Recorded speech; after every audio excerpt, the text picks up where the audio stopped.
Muito bem-vindo, tudo bem? Professor Walter Pomar. Como vai, senhor Renato Rovai? Tudo bem com o senhor? Tudo tranquilo. Maravilha. O Walter, para quem não sabe, é professor da Universidade Federal do ABC, né, onde a Adri fez o seu mestrado. Exato. Inclusive. E você fez o doutorado, né? Tudo em família ali. E o Walter Pomar é um dos 5 candidatos, 4 agora, né? Candidatos à presidência do PT, que vai ser disputado no dia 6 de julho. E a gente tem entrevistado todos os candidatos, já entrevistamos o Rui Falcão, o Edinho, e hoje, então, a gente recebe o Walter Pomar. Então, a primeira pergunta seria por que você está se lançando à presidência nacional do partido? Primeiro, deixa eu fazer uma correção. A rigor, no dia de ontem, se inscreveram 5 pessoas. Há mais uma candidata que foi inscrita. Eu não sei dizer se ela atendeu às determinações, às regras. Isso tem que ser checado, enfim, pela Secretaria de Organização, mas somos 5 novamente, né? Havia expectativa de serem 5 se o Quaquá se mantivesse, mas no final das contas ele desistiu e no lugar dele entrou uma outra pessoa. Então eu sugiro aí vocês... Você tem o nome dele? Posso passar em seguida. Estou aqui querendo, inclusive, localizar todos os dados para não cometer nenhuma informação equivocada. Mas o que a gente sabe é isso que eu lhe falei, que a gente tem 5 candidaturas.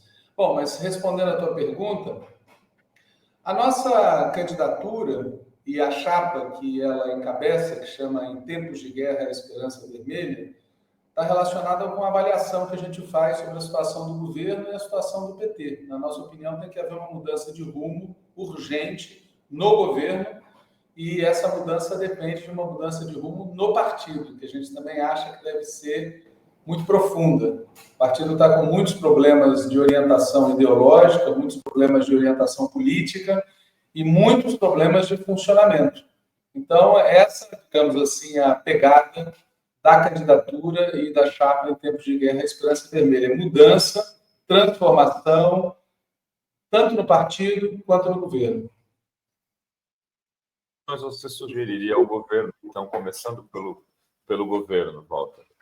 A primeira coisa que nós defendemos é uma mudança na política econômica. Na nossa avaliação, o chamado novo marco fiscal, ele propõe uma jabuticaba, que é o déficit fiscal zero. O que já seria complicado no mundo como o atual, e é ainda mais complicado levando em conta a estrutura tributária do Brasil e o Congresso que a gente tem.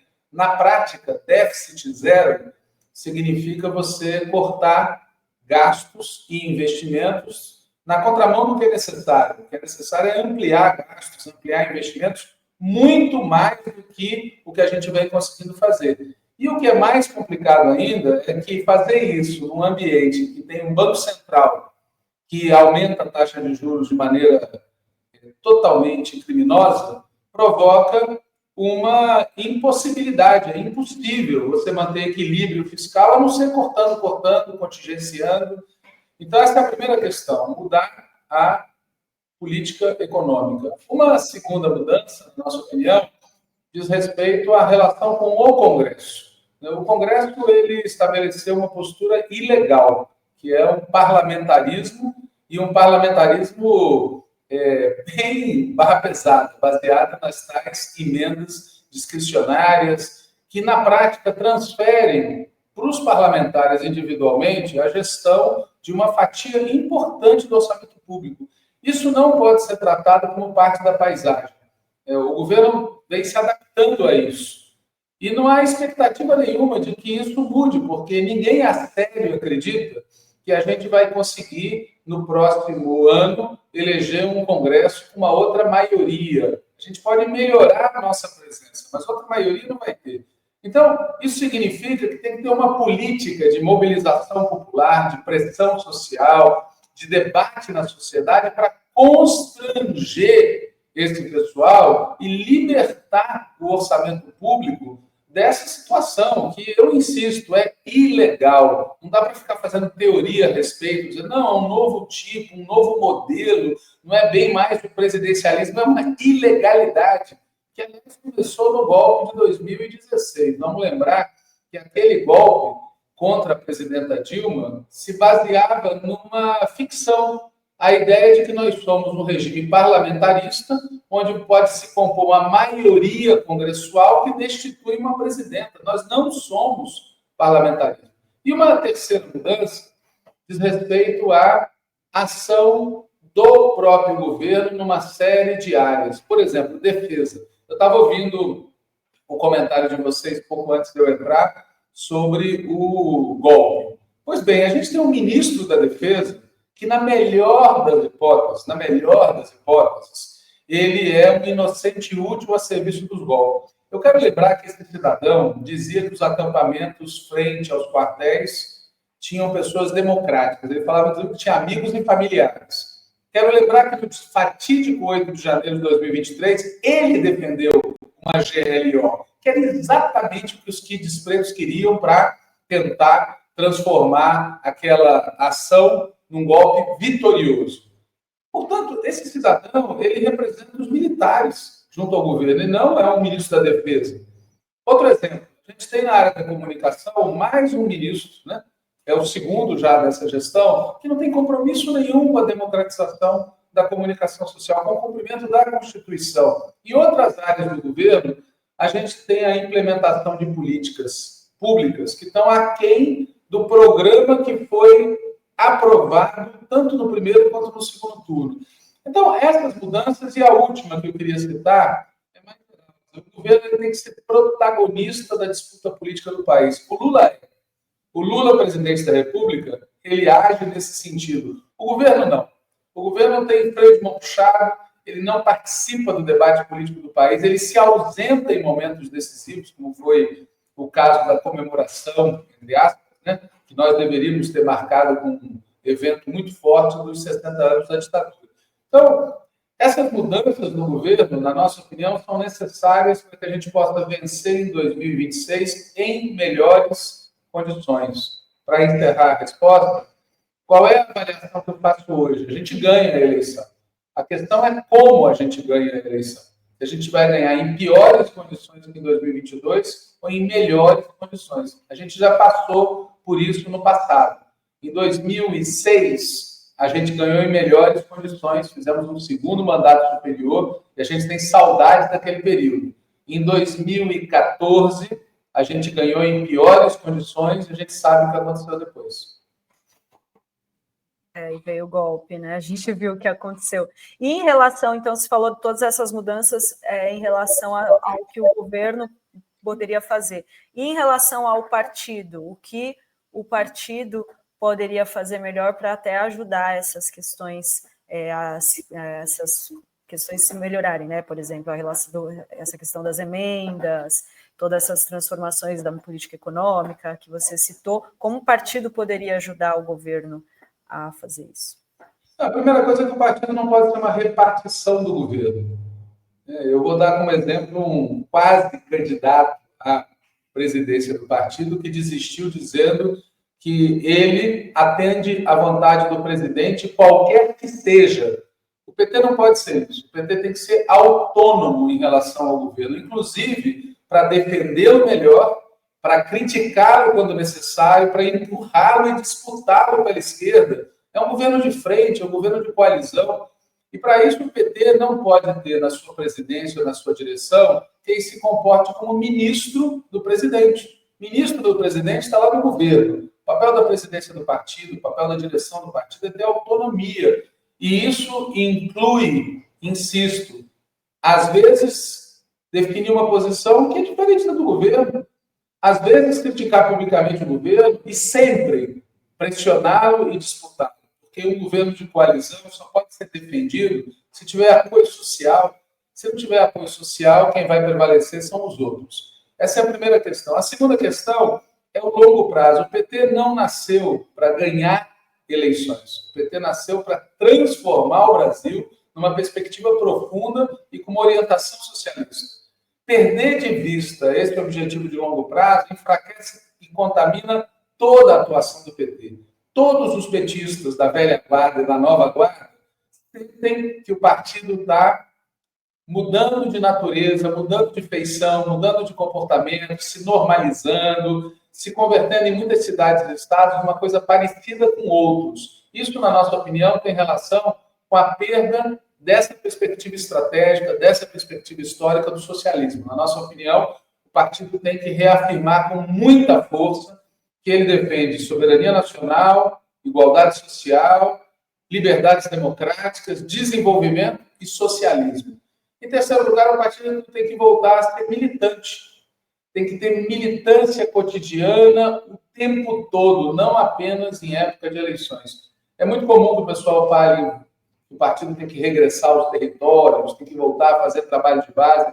Veja, a militância partidária, os petistas, os 3 milhões de filiados e filiadas estão nos territórios. Eles trabalham, eles estudam, eles moram, eles convivem em espaços de cultura e lazer, eles fazem militância cotidiana. Aliás, se não fizessem, a gente não tinha ganho as eleições presidenciais que a gente ganhou. O problema não é o militante individual, o problema é o partido. O partido como coletivo, como organização, como instâncias, como diretórios, ele tem que planejar, ele tem que orientar, ele tem que acompanhar, ele tem que apoiar a atuação militante cotidiana, porque senão o partido só vai aparecer para a sociedade em época de campanha eleitoral. Em época de campanha eleitoral, ele fica parecendo com os outros. E pior, um partido como o PT só se dá bem em época de campanha eleitoral se fora das campanhas eleitorais ele tiver presença política cotidiana junto à classe trabalhadora. Então, esse é um outro elemento.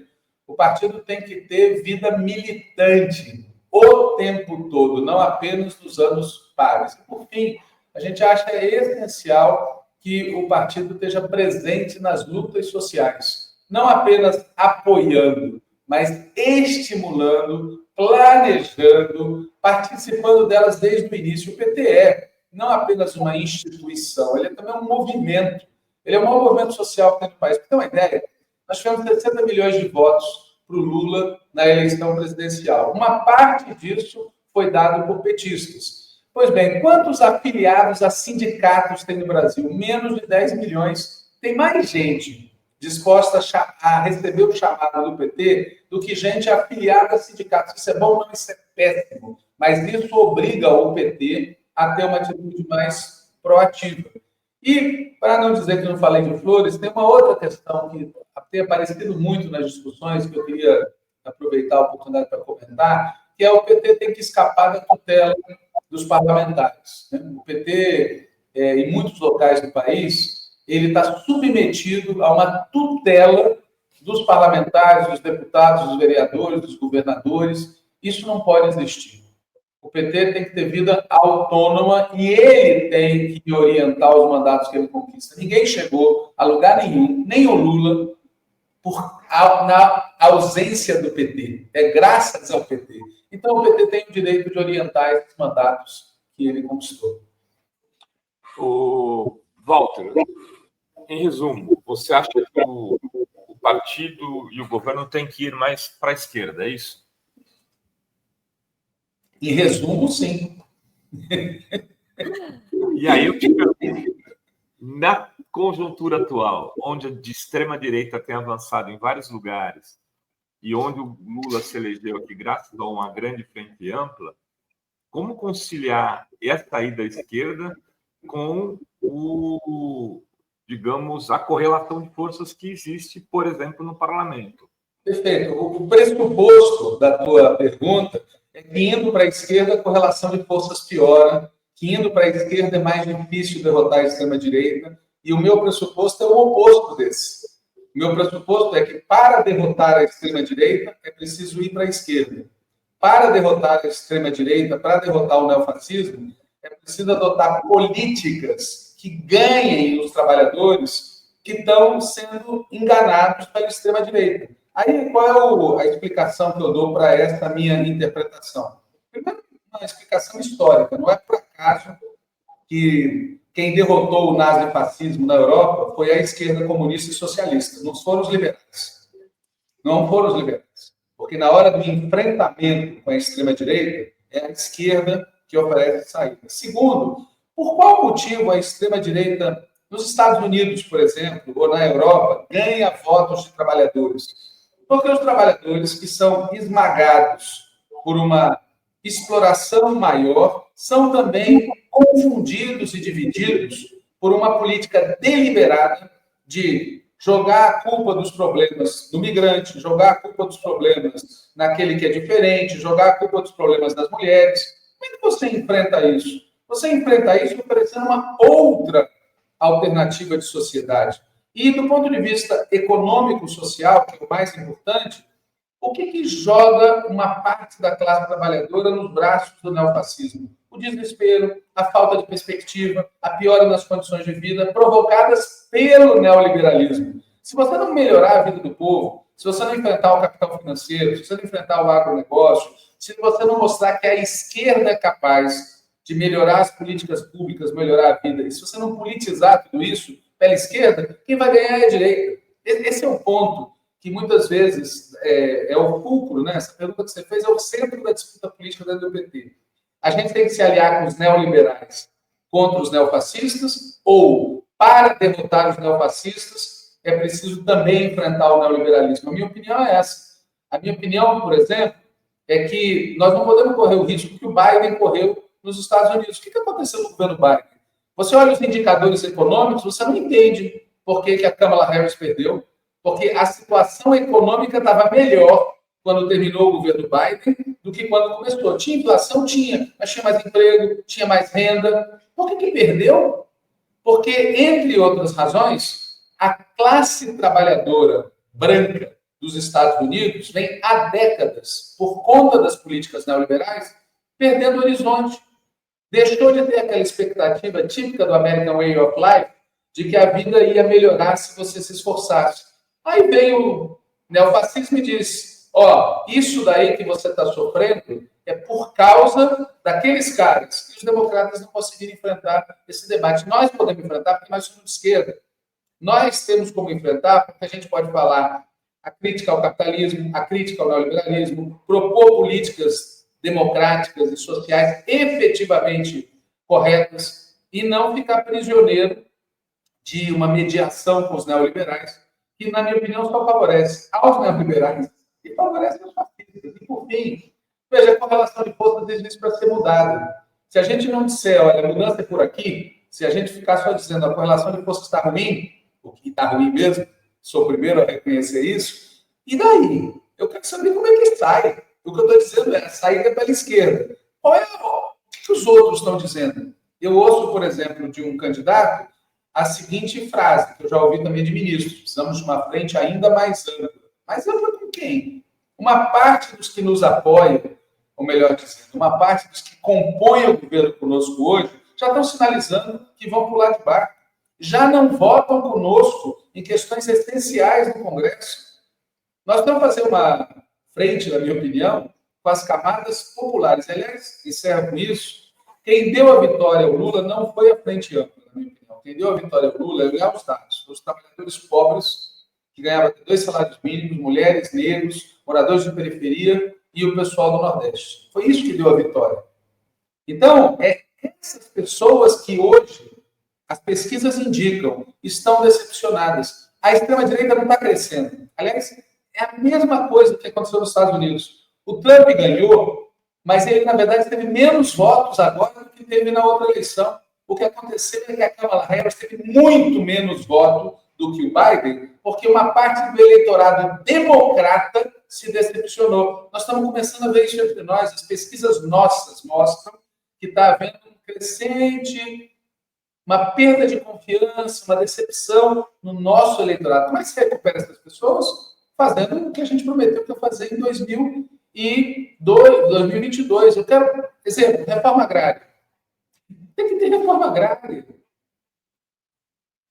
E nesse sentido, o que o governo está fazendo é a isenção do imposto de renda, ir para cima agora, o Lula falou no Dia do Trabalhador, da jornada 6x1. Você acha que essas medidas podem reverter aí, dar melhorar, inclusive, a popularidade? Primeiro, eu acho positivíssimo que o governo tome a iniciativa de falar de mudanças, mesmo que elas não se materializem. Veja, quem disse que o Congresso vai aprovar a reforma tributária? Mas defendê-la coloca o debate político onde nos interessa, não onde interessa para os caras. Né? E outro exemplo que a gente pode colocar aqui, o INSS. É terrível. O nosso problema qual é? Melhorar a previdência e acabar com a fila.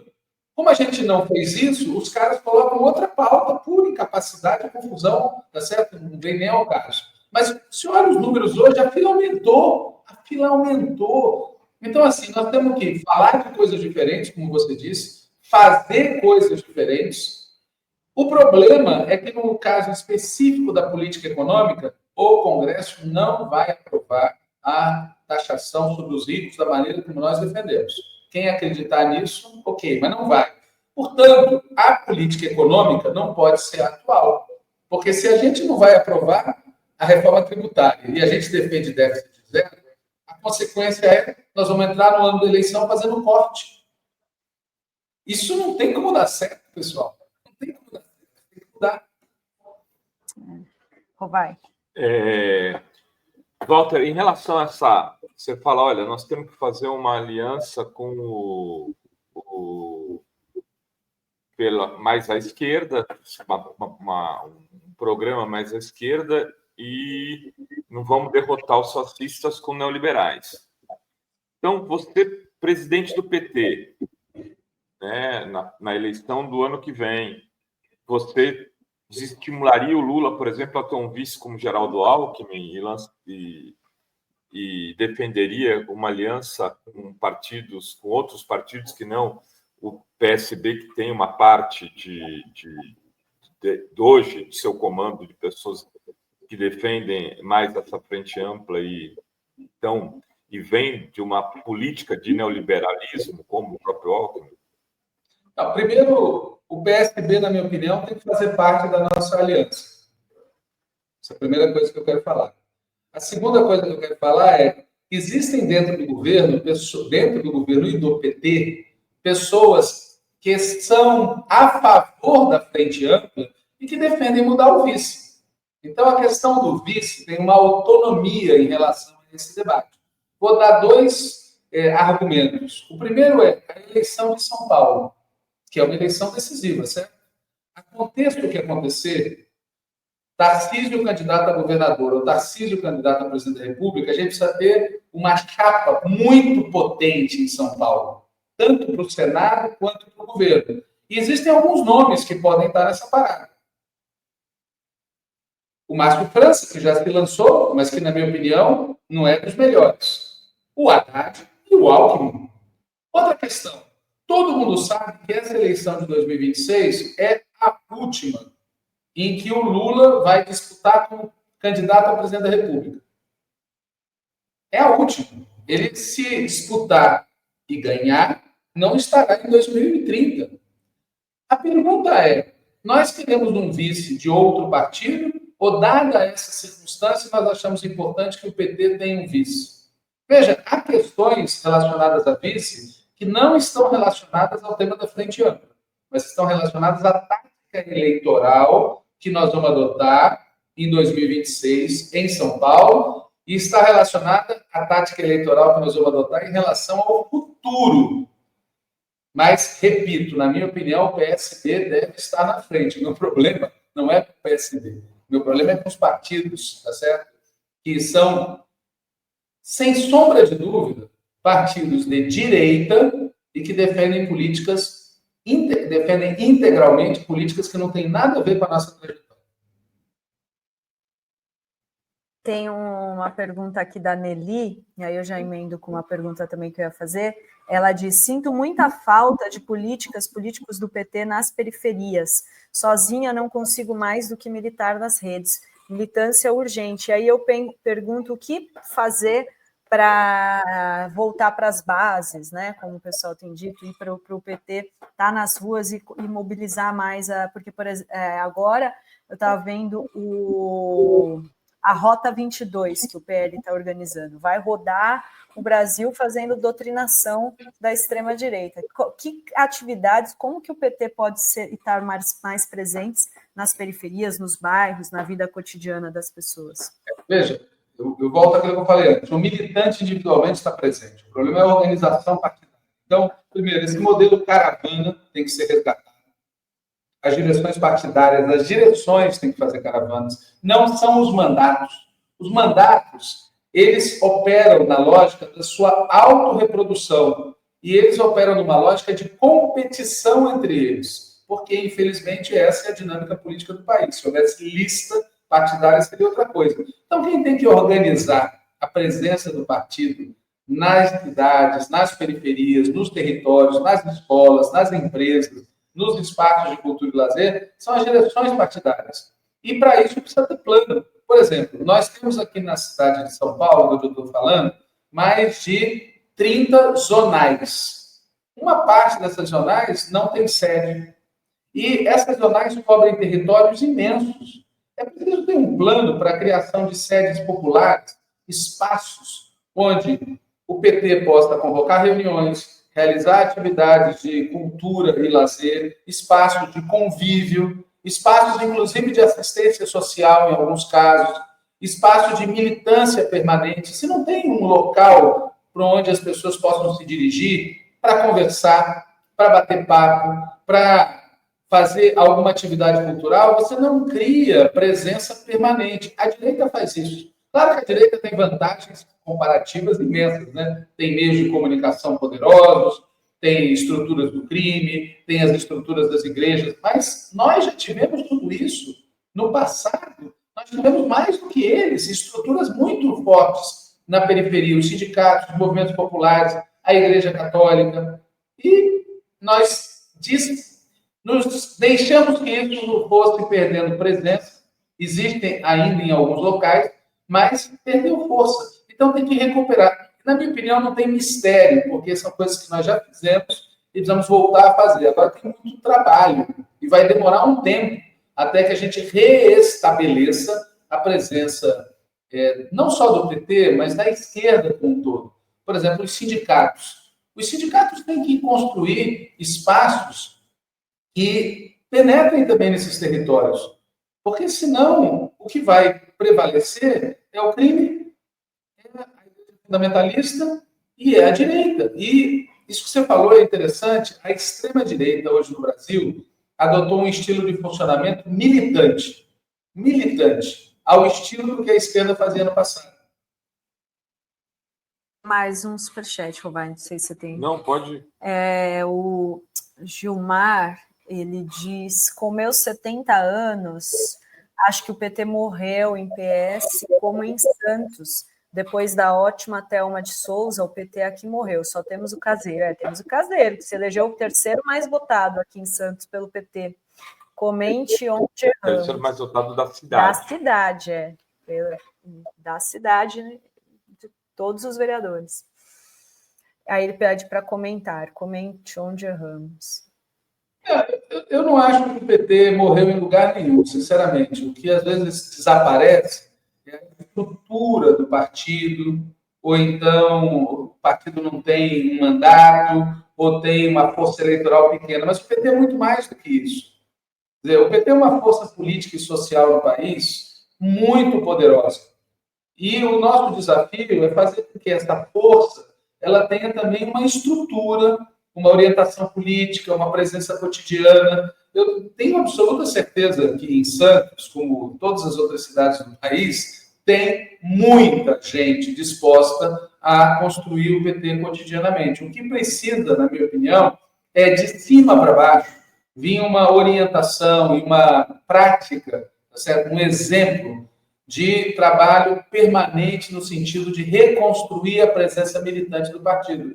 Porque eu insisto, em muitas cidades, o que acaba existindo são mandatos que são bons ou são ruins, esse é outro assunto, mas a presença dos mandatos não substitui a presença do partido. A presença do partido, do diretório zonal, do diretório municipal, do diretório estadual, do núcleo, do setorial, é o que dá permanência e é o que dá sentido coletivo. Quer dizer, o mandato é um instrumento passageiro. Já o partido é uma instituição permanente e, portanto, ela tem que ter um espaço aberto para todas as pessoas, independente de qual mandato, qual tendência, qual orientação específica defendam. Então, eu sou muito otimista em relação ao PT. Eu não tenho pessimismo no sentido do PT nação. O meu pessimismo e a minha crítica tem a ver com o PT burocracia, o PT estrutura, o PT instituição. Esse está muito mal e esse precisa levar um chacoalhão para dar uma recuperada. Não acho que seja impossível fazer isso. Nós já fizemos isso no passado recente. Mas tem muito a ver com o resultado do PED. Eu comentei no dia desse, numa reunião que eu fui, 2 exemplos. Em 2005, o PT estava vivendo uma imensa crise que a direita chamava de crise do mensalão. Nós fizemos um PED poderosíssimo, 340 mil filiados compareceram para votar. A direção do partido sofreu uma mudança substancial. A gente teve uma direção melhor. E o resultado foi qual? A gente conseguiu, em 2006, dar uma guinada, ganhamos o segundo turno em ótimas condições e fizemos o segundo mandato melhor que o primeiro. Vou dar outro exemplo. Em 2013, a gente fez um PED com uma imensa participação também, mais de 500 mil pessoas, só que prevaleceu uma linha do continuismo, vamos dar continuidade ao que já estamos fazendo. Na época, quem ganhou a presidência ganhou com 70% dos votos, uma maioria avassaladora. E o que aconteceu depois? Ganhamos em 2014 com muita dificuldade. Em 2015 veio um ajuste ortodoxo, porque não tinha que dar continuidade sem fazer grandes mudanças. E aí, em 2016, o golpe. Então, o PED, o resultado do PED influi muito, para bem ou não, no rumo do governo. Eu espero que esse PED de 2025 influa positivamente no partido e no governo. Se você não estiver no segundo turno, e for Rui Falcão e Edinho Silva, qual vai ser o posicionamento da tua corrente, Walter? Veja, essa é típica pergunta tem uma resposta sem pegadinha, tá certo? Veja, mas eu vou responder tranquilamente. O nosso esforço é, primeiro, que haja segundo turno. E segundo, nós queremos derrotar o Edinho. Eu não tenho dúvida nenhuma sobre isso. Assim como eu, estando no segundo turno, tenho a expectativa de que aqueles que são contra o Edinho me apoiem, obviamente também, nós, não estando, nós trabalharemos para derrotar o Edinho, porque o Edinho, pessoa física, e a chapa que ele representa, na nossa opinião, são uma solução tipo 2013. Ou seja, é uma orientação política errada para o momento, e o partido precisa ter uma mudança, e ele não vai ter mudança se o mesmo grupo que controla o PT há décadas continuar controlando. Esse é o ponto. Aliás, eu recomendo que as pessoas vejam a entrevista que o Edinho deu ao concorrente de vocês, concorrente amistoso. Ele veio aqui também. Porque ali, quem tem alguma dúvida, terá ali a resposta sobre as qualidades e os defeitos desse candidato. Tem mais uma pergunta aqui, a gente já está caminhando também para o encerramento, e tem Fala Rovai ainda já, gente. O Gilmar, ele diz, o PT esqueceu das bases e o Brasil Paralelo está entrando nas periferias com toda a força no Brasil todo. Se não morreu, onde estamos errando? Comente. E aí eu pergunto, não teria que investir mais em comunicação também, o partido? E não teria que ter uma renovação mais agressiva, geracional no PT também, Walter? Claro que precisa ter, mas veja só, essa direção que está saindo contra o meu voto aprovou 2 medidas escandalosas. A primeira aprovou que agora os parlamentares podem ficar eternamente no cargo, não tem mais limite. E aprovou que também os dirigentes podem ficar eternamente no cargo, não tem mais limite. Então, e quem que aprovou isso? Essa maioria. Então, para que haja uma renovação agressiva, e tem que ter, tá certo? Tem que ter uma renovação agressiva, é preciso que esta maioria que hoje controla a direção nacional não continue controlando, porque a lógica dela é a lógica da perpetuação, não é a lógica da renovação. Segundo, eu tenho muita resistência à frase do tipo, o PT esqueceu das bases. Porque eu sou do PT, e eu, quando eu saí da direção do partido, fiz concurso lá na Universidade Federal, cheguei lá, me filiei à associação docente, hoje eu sou diretor da associação docente. eu vou dizer que o PT esqueceu das bases? Eu sei que gente como eu existem milhões no país. Não lá militando nas coisas. Então, eu repito, não é o PT no sentido de o petismo. O petismo está lá na base. Os petistas estão lá na base. O problema é que o partido como instituição, ele não trabalha de maneira organizada a presença dele nas bases. E um dos problemas é esse que você falou, é o problema da comunicação. Quer dizer, o site, a política de comunicação do PT, hoje, do PT Nacional, é uma política, na minha opinião, é uma espécie de reprodução mal feita do que o governo divulga. Ele precisa ter uma política de comunicação partidária, no sentido de ser um instrumento de debate político e ideológico na sociedade. Ou seja, o PT deveria usar os recursos que tem, que são muito grandes, para ser um instrumento de luta cultural, luta política, luta ideológica, para fornecer ao militante um panfleto que ele possa distribuir, um argumento que ele possa usar no seu canal de Zap, um argumento que ele possa usar nas suas redes, um noticiário diário, como vocês fazem aqui, onde os dirigentes do PT venham e digam a sua opinião sobre as coisas que estão acontecendo. Nós não funcionamos nessa pegada. A pegada é uma pegada estática e é uma pegada de reprodução dos releases. E, óbvio, você quer saber o que o PT acha do governo, você vai no site do PT e vê que o PT bate palmas para o governo. Que novidade é nisso? A novidade haveria se nosso site polemizasse com as posições do agronegócio, do capital financeiro. Exemplo, o presidente do Banco Central, Galípolo, ele está defendendo a aprovação de uma mudança constitucional que dá um grau de autonomia para o Banco Central perigosíssima. Perigosíssima. Posição que nós, PT, contraditamos. Você vai no site do partido, você encontra esse debate? Não, não encontra. Então, assim, o PT tem que estar presente como trabalho de comunicação de maneira mais forte, mais intensa. Mas, para isso, de novo, precisa ter uma cabeça que não é a de transformar o PT em correia de transmissão do governo. O PT tem que ter vida autônoma. Você vai na Bahia, por exemplo, ou vai no Piauí, ou vai no Ceará, o problema se reproduz em âmbito estadual. E aí o petismo começa a ficar tão vinculado à condição de governo que ele vai perdendo a autonomia. Muito bem, professor Walter Pomar, prazer tê-lo aqui. Desejo muita sorte a você e ao PED também, né, para que seja um PED bastante vigoroso, como você disse, que tem a participação de uma quantidade grande de filiados do PT. E sexta-feira, mesmo não sendo candidato, o Quaquá disse que vem aqui. Ele não falará como candidato, falará como prefeito de Maricá, mas já estava agendada a entrevista, eu falei, então mantemos, né? Vamos ouvi-lo. E segunda, o Romênio. Não, quarta-feira, dia 28, o Romênio. Quarta-feira, dia 28, o Romênio. Muito bem. Muito Valeu, obrigada, Walter. Obrigado. Viu? Obrigado, gente. Um abraço. Bom dia para vocês. Tchau, tchau. Tchau, tchau.